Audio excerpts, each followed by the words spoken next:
Assalamualaikum warahmatullahi wabarakatuh. Perkenalkan, nama saya Lailatul Fariha Maulidatul Nur Rahmah dari program studi PIAUD Pendidikan Islam Anak Usia Dini. Nah, pada kesempatan kali ini saya ingin mempresentasikan tentang materi yang sudah saya buat, yaitu tentang pola asuh. Nah, langsung saja kita masuk ke pembahasannya. Oke, yang pertama, apa sih? Nah, pola asuh secara umum adalah keseluruhan sikap, perilaku, nilai, dan strategi yang digunakan orang tua atau pengasuh dalam berinteraksi dengan anak secara konsisten yang bertujuan untuk membimbing, melindungi, mendidik, dan mengembangkan potensi anak. Nah, pola asuh sebenarnya juga tidak dipahami sebagai cara membesarkan anak secara fisik dan psikologis, tetapi juga sebagai amanah pendidikan rohani, akhlak, dan karakter sebagaimana konsep tarbiyah dalam Islam. Nah, secara ilmiah, pola asuh juga dipandang sebagai faktor lingkungan yang paling utama yang sangat memengaruhi perkembangan otak, emosi, kepribadian, dan perilaku sosial anak, terutama pada usia emas. Usia emas yakni 0 sampai 6 tahun. Selanjutnya, jenis-jenis pola asuh. Nah, yang pola asuh yang pertama, tentunya pola asuh itu ada beberapa ciri dan juga dampaknya kepada anak. Nah, yang pertama ada pola asuh otoriter. Cirinya itu aturannya ketat, satu arah. Nah, anak harus patuh tanpa dialog, hukumannya lebih dominan daripada penghargaan atau pujian. Nah, kalau dampaknya pada anak sendiri, anak cenderung patuh tetapi kurang percaya diri, emosinya tertekan, kurang kemampuan mengekspresikan perasaannya sendiri. Nah, selanjutnya ada pola asuh permisif. Pola asuh permisif, ciri utamanya itu anak diberikan kebebasan yang berlebihan, minim aturan dan batasan. Orang tua cenderung menghindari konflik. Nah, dampaknya kepada anak, kurangnya disiplin, regulasi diri, kesulitan mengikuti aturan sosial. Nah, lalu yang selanjutnya ada pola asuh demokratis atau autoritatif. Ciri utamanya, nah, ada aturan yang jelas. Aturannya jelas dan juga konsisten. Komunikasi juga terjadi timbal balik atau dua arah. Anak juga dihargai pendapatnya. Nah, dampaknya kepada anak sendiri itu mampu menumbuhkan rasa percaya diri, mengelola emosi, dan mandiri juga bertanggung jawab. Nah, pola ini secara ilmiah paling direkomendasikan dalam pendidikan anak usia dini.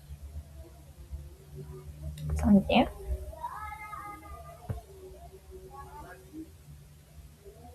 pola asuh orang tua milenial masa kini. Orang tua milenial cenderung lebih sadar pentingnya kesehatan mental anak, menggunakan teknologi sebagai alat bantu, bukan pengganti pengasuhan, lebih terbuka pada pendekatan psikologi dan pendidikan modern. Tantangan utamanya yaitu konsistensi dari aturannya, terus kadang juga screen time berlebihan, kurangnya quality time karena akibat tuntutan kerja.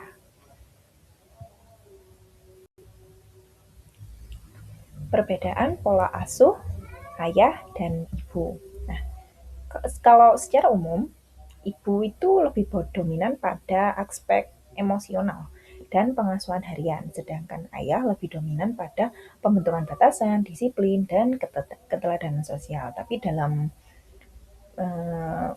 dalam prakteknya, perbedaan ini tuh bukan untuk dipertentangkan, tetapi bisa dikolaborasikan agar anak mendapatkan keseimbangan antara kasih sayang dan juga ketegasan.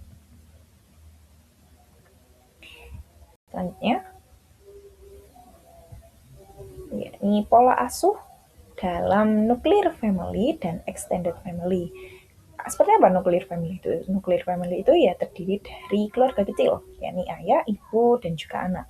Keunggulannya pola asuhnya itu lebih konsisten, pengambilan keputusan juga lebih cepat, tapi tantangannya beban pengasuhan tentunya lebih besar pada orang tuanya.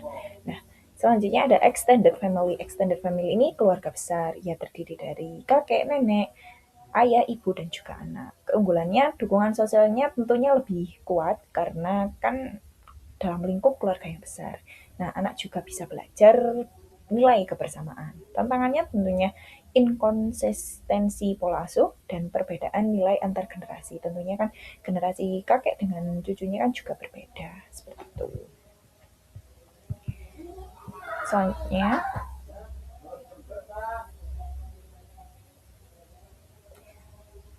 pola asuh single parent dan long distance relationship. Nah, pola asuh single parent yakni or memikul peran ganda sebagai pengasuh dan juga pencari nafkah, entah ibunya juga merangkap jadi ayah atau ayahnya juga merangkap jadi ibu. Kunci keberhasilannya yakni stabilitas emosi orang tua, rutinitas yang jelas, dukungan lingkungan, keluarga, sekolah, dan guru.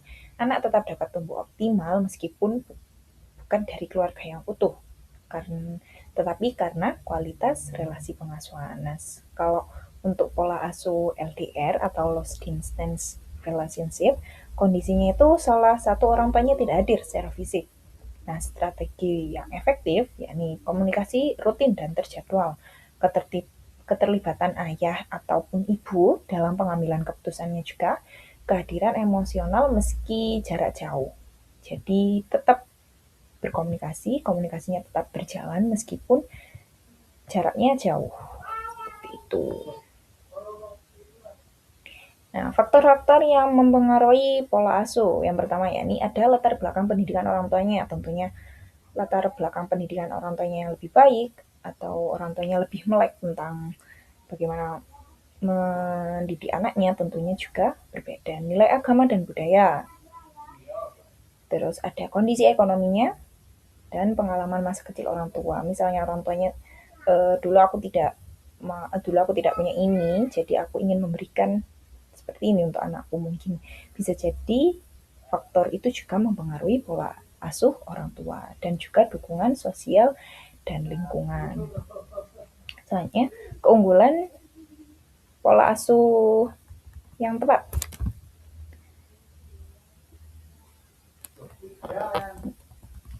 Sebenarnya bagaimana penerapan pola asuh dalam PIAUD? Pola asuh dalam PIAUD yang pertama yaitu menjadi teladan, menjadi contoh bagi anaknya atau uswatun hasanah. Nah, yang selanjutnya ada konsisten antara ucapan dan tindakan. Karena kalau orang tuanya bilang harus disiplin, tapi ternyata orang tuanya tidak menerapkan hal itu dengan tindakan, tentunya kan anak juga jadi bisa bingung. Lalu ada menghargai keunikan setiap anaknya, menggunakan pendekatan kasih sayang, nggak selalu harus menjadi tegas, tapi juga bisa memberikan kasih sayang.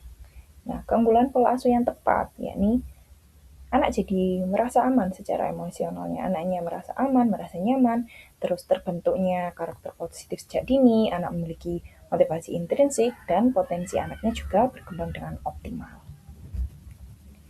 Selanjutnya, manfaat pola asuh bagi tumbuh kembang anak. Pola asuh yang tepat membantu mengembangkan motivasi individual, menghargai keunikan dan gaya belajar anak, mendukung perkembangan kognitif, sosial, emosional, dan spiritual. Karena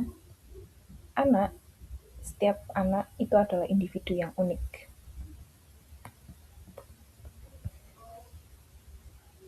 Nah, selanjutnya ada peran ayah dalam pengasuhan. Ayah berperan penting sebagai figur keteladanan, pembentuk disiplin dan tanggung jawab, sumber rasa aman dan percaya diri. Penelitian menunjukkan keterlibatan ayah berpengaruh besar kepada kecerdasan sosial dan emosional sang anak. Nah, bagaimana jika ayah tidak hadir? Nah, ayah meninggal atau LDR, strategi menghadirkan sosok ayah secara visual dan emosional.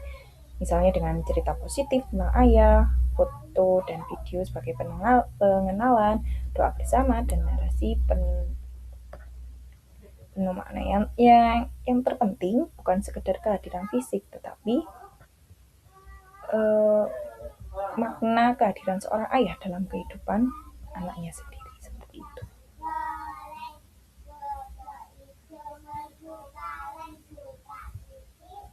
Nah, kesimpulannya, keberhasilan tumbuh kembang anak usia dini tidak ditentukan oleh bentuk keluarga, kondisi orang tua, atau metode pengasuhan tertentu, melainkan oleh kualitas relasi pengasuhan yang aman, konsisten, dan penuh kehadiran emosional.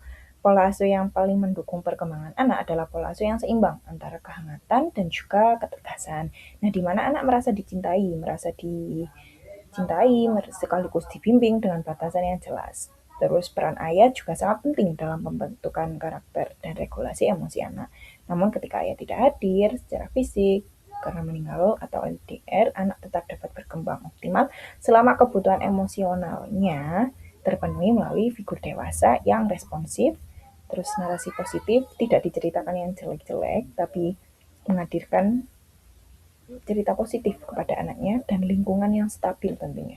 Setiap anak adalah individu yang unik dan setiap orang tua adalah pendidik yang sedang belajar. Sehingga pola asuh yang tepat bukan tentang menjadi orang tua yang sempurna, melainkan tentang kesadaran, tanggung jawab, dan komitmen untuk menghadirkan rasa aman yang mendukung potensi anak berkembang secara utuh. Nah, itu tadi sekilas yang bisa saya sampaikan. Mungkin untuk mungkin yang bisa saya sampaikan cukup sampai di sini. Terima kasih sudah menonton dan terima kasih sudah mendengarkan dari awal sampai akhir. Kalau ada kurang lebihnya bisa ditulis di kolom komentar atau bisa langsung menghubungi email atau nomor telepon WhatsApp saya. Oke, terima kasih. Kurang lebihnya saya mohon maaf. Wassalamualaikum warahmatullahi wabarakatuh.